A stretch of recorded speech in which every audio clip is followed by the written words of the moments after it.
هذه المرثية كتب كلماتها الأخ عبد القوي العراصي أبو آلاء، رثاء في وفاة صديقها المرحوم علي عبد الله النوني، يعبر عن حزنه وألمها الشديد من فراقه، رحمة الله الفقيد بواسع رحمته. والقصيدة تحكي وتعبر بما فيها. أداء الشاعر أيمن هيثم. باسمك يا مهيمن قوي، قال الأخ عبد القوي، قلبي بالضلع مكتوي وانت المرتجى في سماء، بك نبدع ولك أمرنا ووكلناك يا ربنا، فرج ضيقة أحوالنا،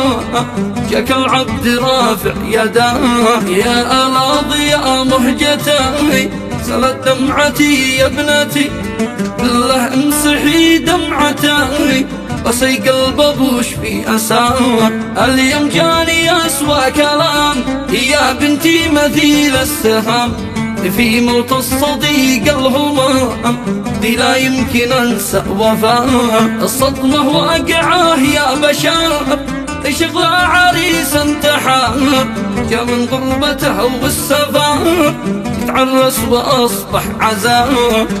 عاد من غربته يتعرس وهي فرحته، واعلن بالفرح موتته، ايش السر يا حسرته، من غربه وفرقة عمر كم له للقى منتظر، قلبه للعرس معتبر نضحك له ونفرح معاه، لكن طاح صوت العريس في صوت البكاء والدريس، الله يا الزمان التعيس كيف تسخى تضيع سلام، يا ضيقي ويا بطلي بعدك يا صديقي علي، شبت نار في داخلي حزني وشدة لظام، هذا الوقت وقت النهاد قطعنا بسكين حد، والله ما عدا حد لحد من نادات لا شأن داه، هذا في دموعه غريق، هذا وسط قلبه حريق، هذا شل ما لا يطيق، لقى الوقت وسع مداه، يا نوني علي ويش اقول دمعي فوق خدي سيول، موتك صابني بالذهول، موتك جرحي يصعب دواه، اتغربت عنا سنين ما بين الوجع والأنين، واليوم وسط قبرك دفن، هذا الوقت مكسى جفاه، لكن طاح صوت العريس في صوت البكاء والدريس،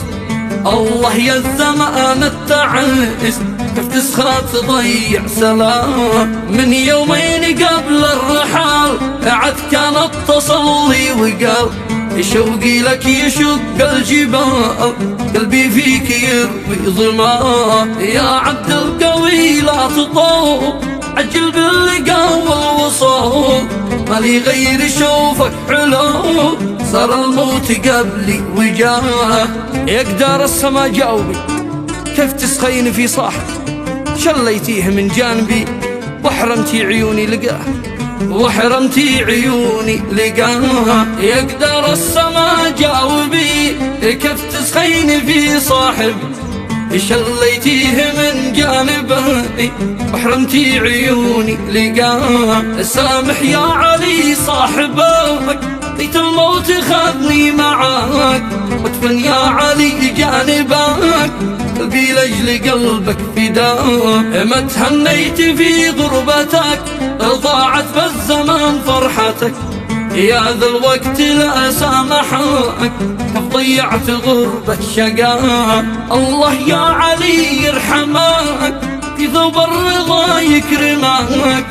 نار السعر يعصمك ما خب من سأل وارتجاك، واختمها بدمع الجروح إلى المختار مسكه يفوح، ذكره نور في كل روح صلى الله عليه من سماه.